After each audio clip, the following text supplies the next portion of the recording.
Selamat pagi Jemaat Gemindo Nazaret dan semua pendengar Embun Pagi. Kita berjumpa lagi dalam acara Embun Pagi. Saudara-saudara yang dikasihi Tuhan, di tahun yang baru kita memberikan hidup kita hanya untuk Kristus. Pendeta Oke Supit akan memandu kita dalam renungan di pagi ini.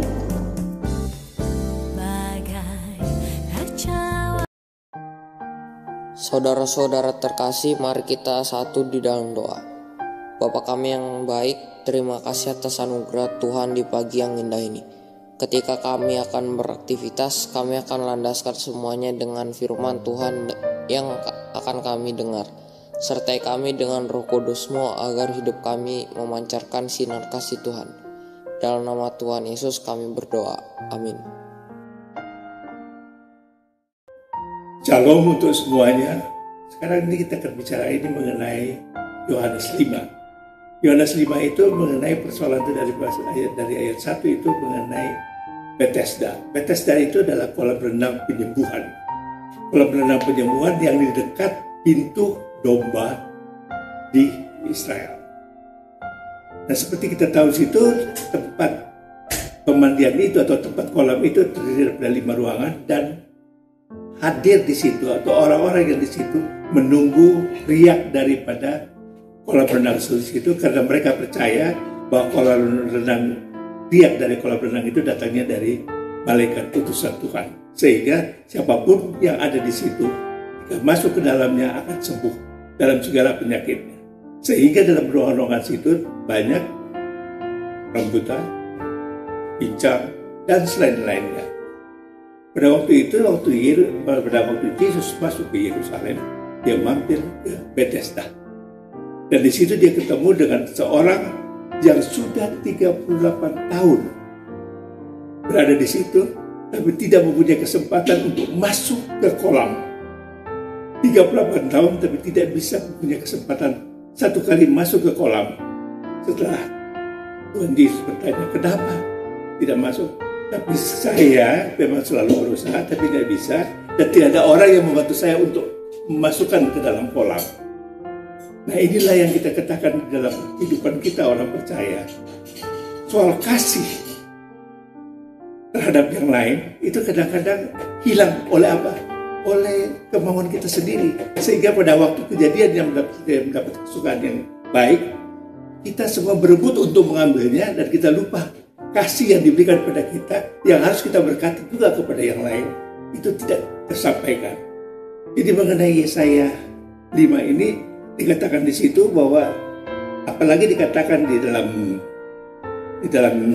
ayat yang 24.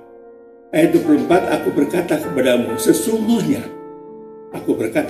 sesungguhnya barang siapa mendengar firmanku dan percaya kepada dia yang yang membawa saya ke sini, maka dia akan luput daripada permasalahan. Dan dalam apa itu? Berarti dia tidak akan dihukum lagi karena dia telah keluar dari yang maut kembali kepada kehidupan.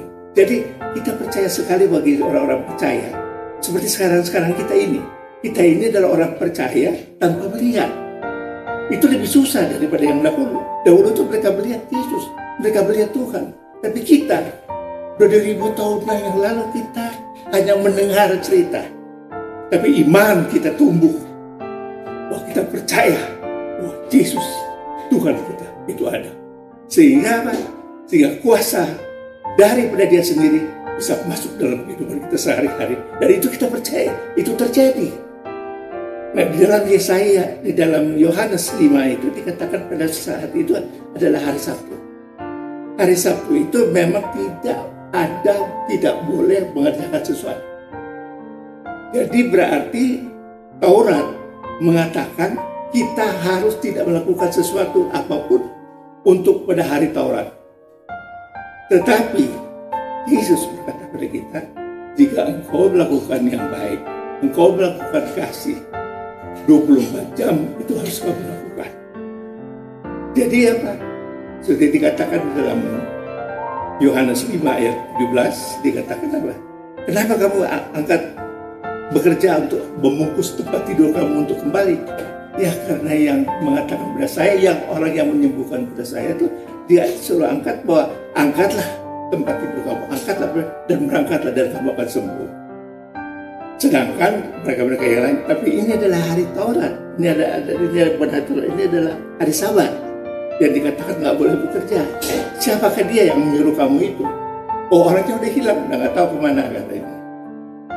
Nah, disinilah kita lihat di sini bahwa kasih Tuhan berlaku juga bagi kita. Bahwa jangan kita mengatakan melakukan sesuatu karena larangan Taurat, kita tidak melakukan kasih kita kepada keluarga, kepada teman, atau melepaskan berkat kepada yang lain-lain. Karena berkat dan kasih itu adalah Tuhan sendiri. Itulah kasih dari Dia yang harus kita kembalikan. Sebab itu gimana? Karena dikatakan itu, jikalau seseorang mendengar perkataanku dan melakukannya, ia tidak akan dihukum dan apa? Ia akan keluar dari maut dan kembali kepada hidup. Nah, inilah prinsip daripada kita pada tahun-tahun sekarang ini. Bahwa melakukan kasih, melakukan berkat. Jangan mengatakan bahwa oh ini hari Senin, oh ini hari kerja, oh ini hari libur. Apa yang kita bisa lakukan, kita lakukan demi kasih-Nya. Demi berkat yang diberikan kepada kita untuk memberkati yang lain. Jadi Yohanes 5 ini sebenarnya dikatakan bahwa yang paling penting apa? Kamu melakukan segala sesuatu dengan kasih. Maka berkat itu akan dilimpahkan kembali kepada kita. Jadi kita kembali kepada ayat yang ke-24 tadi yang mengatakan apa? Aku berkata kepadamu, sesungguhnya barang siapa mendengarkan firman-Ku dan percaya kepada Dia yang mengutus aku, maka dia akan hidup kekal. Dan dia akan apa? Tidak dihukum dan naik atau lepas daripada maut ke kehidupan yang kekal, kehidupan kita selama-lamanya. Nah, inilah yang harus kita tahu betul di dalam Yohanes 5 ini, bahwa kita harus tahu bahwa kalau kita melakukan kebajikan, atau kita melakukan kebaikan, atau kita melakukan kasih, itu adalah perintah Allah kepada kita untuk sama dengan Dia. Bahwa Dia pun memberikan kasih yang paling sempurna dalam kehidupan kita adalah apa? Diri-Nya sendiri. Jadi kasih yang paling terutama, yang paling khusus diberikan kepada kita. Diri-Nya. Untuk apa? Untuk menanamkan dosa-dosa kita ke salib. Sehingga kita hanya memberkati, datangnya juga dari Dia. Sebab itu kita sekarang ini adalah orang-orang tanpa melihat, tapi orang-orang yang percaya tanpa melihat. Jadi itulah bedanya bahwa iman kita sebenarnya jauh lebih besar dari iman yang orang yang melihat. Untuk ini, firman ini memang akan diberikan kepada Pemindo yang tiap kali mengembangkan, menceritakan bagaimana firman Tuhan telah hidup di antara kita. Kenapa? Kita saling memberkati. Amin. Marilah kita berdoa. Bapa kami di surga, dikuduskanlah nama-Mu, datanglah kerajaan-Mu, jadilah kehendak-Mu bumi seperti di sorga. Terima kasih banyak Bapak, karena kami sampai dengan saat ini mengganti tahun yang baru ini dilimpahkan syukur, kasih, karunia-Mu daripada-Mu. Untuk ini kami mengucapkan syukur banyak sekali, dan dalam hal ini tentu dengan sendiri berkatilah mereka yang telah mengantarkan kasih karunia kepada mereka yang memerlukannya, khususnya juga pada kami yang mendengarkan firman kebenaran-Mu ini. Karena kami tahu bahwa firman ini yang menghidupkan kehidupan kita dan menyehatkan tubuh kita, sehingga kita dapat melakukan kehendak-Mu dalam kerajaan di dalam dunia ini, untuk membesarkan kerajaan surga di dalam dunia ini. Ampunilah kesalahan kami, kami juga mengampuni orang yang bersalah pada kami, dan janganlah kami bawa dalam percobaan. Mereka lepaskan kami daripada yang jahat. Kami tahu Engkau lah yang punya kerajaan, Engkau juga yang punya kuasa dan kemuliaan sampai dengan selama-lamanya.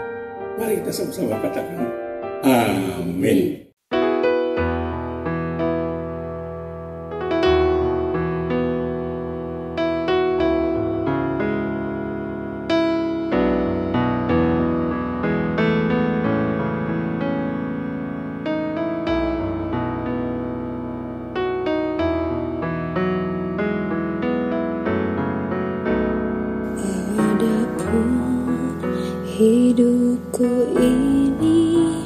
bukannya aku lagi, melainkan Kristus yang hidup di dalam aku. Aku tidak menolak kasih karunia Allah yang telah membimbing aku dalam kebenaran. Tetapi hidup yang sekarang aku hidup di dalam tubuh ini, aku hidup di dalam iman kepada Anak